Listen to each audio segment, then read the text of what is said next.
On a combien de temps? On n'a pas beaucoup de temps. Je pense que nous, de notre vivant, notre vie va complètement changer. C'est pas pour nos enfants, c'est pour nous, quoi. Il faut vivre avec la possibilité que ça ne renaisse pas non plus, ça ne puisse ne pas renaître. Jacques, la thermodynamique d'une fusée qui s'emballe, qu'est-ce qui se passe? Elle explose. Est-ce que vous pensez qu'on va exploser? Oui, oui, bien sûr. Si on dit, et c'est une possibilité, qu'un effondrement global a déjà commencé maintenant, aujourd'hui, parler en termes de population, voilà, cette définition n'est pas terrible. Du coup, nous, on a utilisé la définition qu'avait proposée Yves Cochet, qui est le processus à l'issue duquel les besoins de base de la population, se chauffer, se nourrir, se déplacer, ne sont plus fournis par des services encadrés par la loi et de manière durable. Ça annonce peut-être la fin définitive de la croissance mondiale. Ça ne marche pas, ça ne colle pas. Donc il faut renoncer à ces croyances, à ces histoires, à tout ce qui a fait notre carrière. Si c'est un scientifique qui a déjà, un poste, qui a déjà des publications, renoncer à tout ça, c'est difficile. Donc on est pris dans des schémas. Et donc, nous avons toute une série de courbes d'évolution croissante vers le non supportable.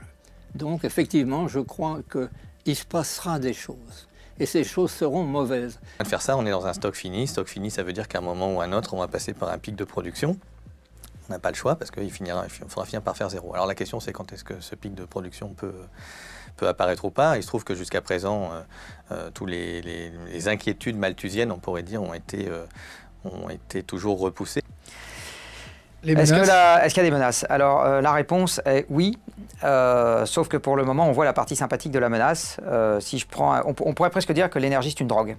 C'est-à-dire que c'est quelque chose qui dans un premier temps est très sympathique. Plus on en consomme, plus c'est sympathique. Sauf que les effets désagréables, le côté gueule de bois arrivera derrière. Non, indépendamment même de la démographie. C'est-à-dire si je prends juste une population, je ne touche pas à la population et je reste... Et je partage pas, je reste avec les inégalités, etc. Et je reste avec ce que j'ai aujourd'hui. Je me crache quand même, puisque de toute manière, j'ai une consommation inéluctable de ressources non renouvelables d'un stock fini. Donc je finis par tomber. Ce n'est pas seulement le réchauffement climatique, c'est toute la dégradation des sols par l'agriculture industrielle dans le monde entier, et pas seulement en France. C'est la disparition de la biodiversité, c'est la déforestation généralisée, c'est des phénomènes, les pollutions énormes des villes, et tous ces phénomènes déterminent les uns les autres, avec en plus le réchauffement climatique, pour arriver à une situation aggravante qui elle-même va créer de multiples problèmes humains, des migrations, des famines, lesquelles vont elles-mêmes déjà commencer. Ah non mais attends, il y a 3 manières de mourir en masse, c'est ça. Guerre, maladie, famine. On n'y manquera pas. C'est les 3 manières qu'il y a de mourir en masse. Le climat, le pic pétrolier, tout ça, c'est des mots gentils, théoriques, des chiffres de scientifiques. Mais tout ça, c'est des effets de contagion qui débouchent toujours sur 3 choses. Guerre, maladie et famine. Et les 3 sont interconnectés et se nourrissent l'une et l'autre. Et il peut y avoir des causes climatiques, des causes... On n'arrivera pas à dénouer toutes les causes, mais ça termine toujours comme ça.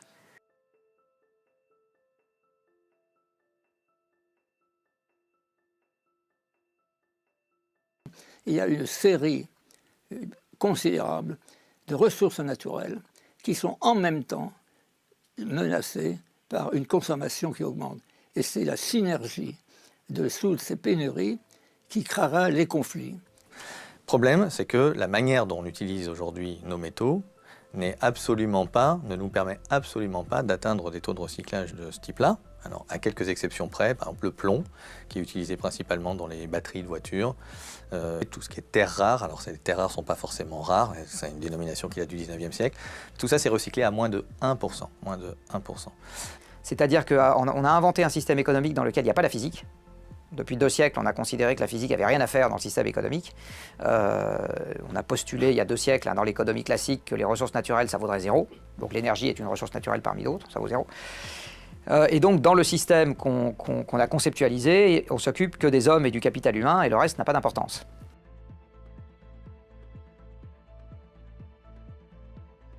On n'a pas la limite dans les ressources qu'on peut avoir, qu'on a sur la question des énergies fossiles ou autres d'ailleurs, qui est la question du retour sur investissement énergétique. Quand je vais aller récupérer un baril de pétrole, il ne faut pas que j'ai mis au départ un baril de pétrole en énergie d'exploitation ou en énergie grise pour construire la plateforme, etc. Parce que sinon, je fais tourner la cage à hamster pour rien.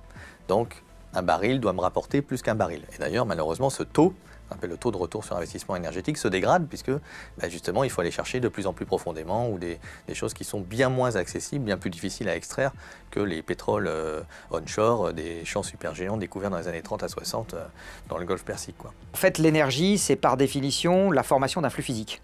C'est ça l'énergie. Donc l'énergie, ça sert à compter un flux physique. Or, l'économie, ça sert à créer des flux physiques. Quand je transforme du minerai de fer en fer, c'est un flux physique. Quand je transforme mon fer en boulon de 12, c'est de nouveau un flux physique. Et quand je transforme tout un tas d'éléments dans la caméra qui est en train de me filmer, je fais aussi des flux physiques. Donc, la conséquence d'une contraction de l'approvisionnement énergétique dans un pays qui est devenu tellement dépendant des machines pour assurer sa production économique, on la voit déjà autour de nous. C'est une augmentation du chômage, c'est une augmentation de la pauvreté, c'est une augmentation du vote populiste qui s'appelle Trump, Marine Le Pen ou Brexit. C'est les mêmes expressions, on va dire, dans les urnes, venant de gens qui sont à peu près dans les mêmes couches sociales, habitant à peu près aux mêmes endroits et vivant le même genre de déception. On s'est compris. Voilà, non mais bien sûr, à partir du moment où il faut que la dette croisse, parce que voilà, il faut. Bon, mais la dette n'est qu'un droit de tirage sur le futur. C'est ça qui m'avait fait dire qu'on ne démantèlera jamais les centrales nucléaires, jamais, quel que soit le montant provisionné. Alors il y a un débat sur quel est le montant en euros qu'il faut provisionner, que EDF doit provisionner. Pour déconstruire. Pour déconstruire, pour démanteler, exactement. Le surplus de CO2 qu'on a déjà mis dans l'atmosphère aujourd'hui, si on arrêtait d'émettre demain matin, il faudrait attendre plus de 10 000 ans pour que l'atmosphère revienne à son niveau initial. Plus de 10 000 ans. Donc, je suis désolé d'être un peu caricatural, mais j'en ai marre qu'on vienne me faire chier avec des déchets nucléaires qui, au bout de quelques siècles, je parle bien des déchets, hors plutonium, les autres, au bout de quelques siècles, ils ont perdu l'essentiel de leur radioactivité, alors qu'avec le changement climatique, on est en train de mettre en œuvre à l'échelle de la Terre, dans son ensemble, quelque chose qui est susceptible de déclencher la guerre partout, avec une non-réversibilité sur 10 000 ans. Enfin, on n'est juste pas du tout en train de parler de la même chose.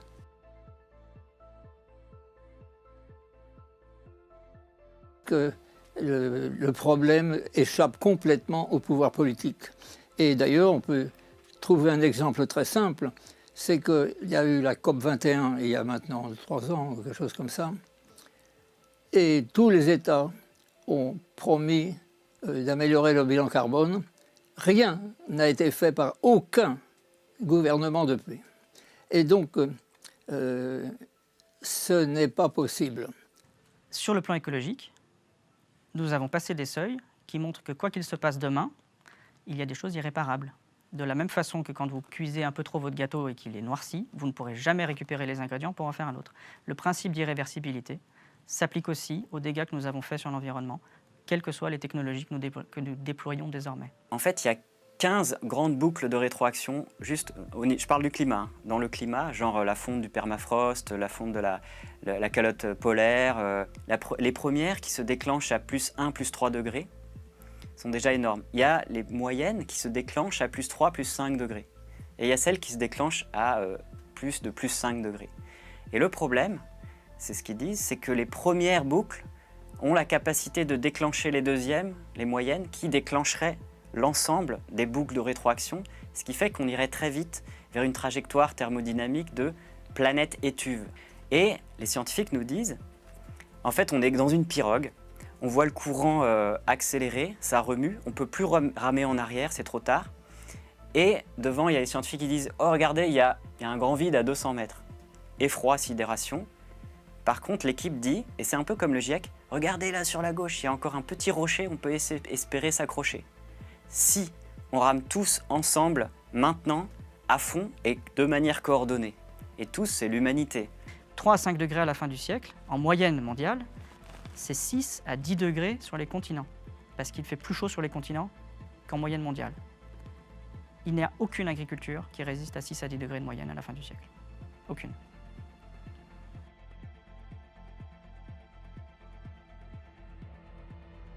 les causes des conflits seront les véritables pénuries qu'on ne saura pas régler. Comme le développement, bien sûr il faut développement technique, économique, mais si vous détruisez les solidarités traditionnelles des civilisations, vous faites une nouvelle barbarie.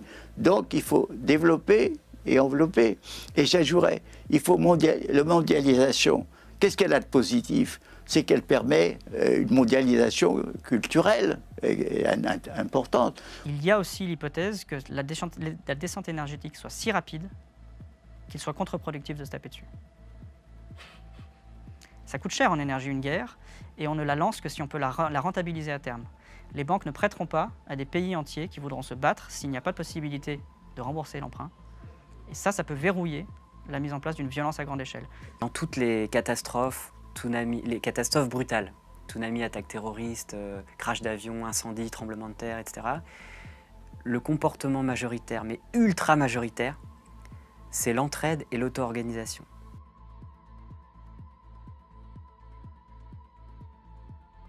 Genre les étapes de la prise de conscience, et il décrit 5 stades.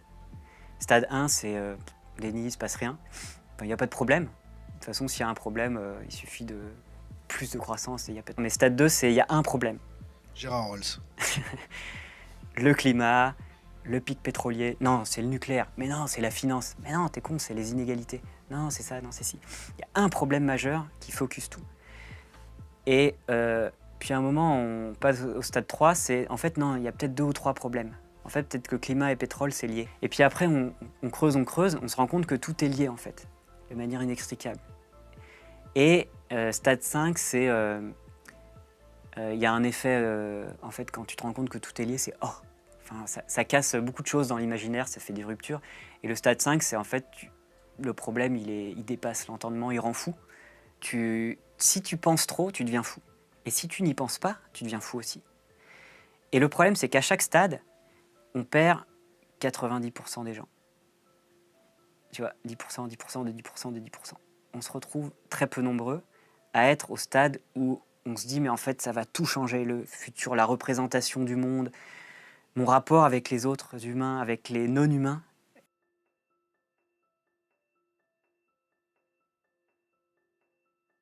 Et je leur dirais aussi, qu'est-ce que c'est qu'une vie bonne? Une vie bonne, c'est une vie où l'on peut épanouir ses propres aptitudes, ses propres aspirations, mais au sein d'une fraternité, d'une communauté et de l'amour. C'est pas l'égoïsme fermé, c'est pas se fondre dans une communauté fanatique et croyante, c'est à la fois l'un et l'autre ensemble. Je dirais, vivez, ça c'est la vie, allez dans ce sens. Voilà ce que je leur dirais. J'évoquais dans mon parcours ce qui a le plus marqué, le contenu très abstrait pourtant de mon travail, c'est mon expérience, le contact direct avec la réalité. Mais c'est ce qu'il y a de plus formateur à la fois pour l'esprit et pour l'émotion, et c'est ce qui permettra justement d'ancrer dans la réalité et le pragmatisme, qui évitera les raptus, les explosions psychologiques, les décompensations psychologiques. Il faut absolument retrouver le contact avec la réalité. C'est ça le message pour ceux qui grandissent aujourd'hui. Être soi-même, c'est le conseil d'ailleurs de Socrate. Il n'y a rien de nouveau là-dedans. Honnête, savoir s'analyser et choisir des buts à son niveau. Désolé, c'est juste m'excuser. Désolé pour... Tu vois, si on met une bouteille à la mer et qu'on la retrouve en 2050 ou en 2100, si jamais il y a quelqu'un qui la retrouve, c'est... Désolé les gars, on est parti trop vite, on n'a pas rangé, on n'a pas remis les choses en place. On a foutu un bordel monstre et... Bon courage.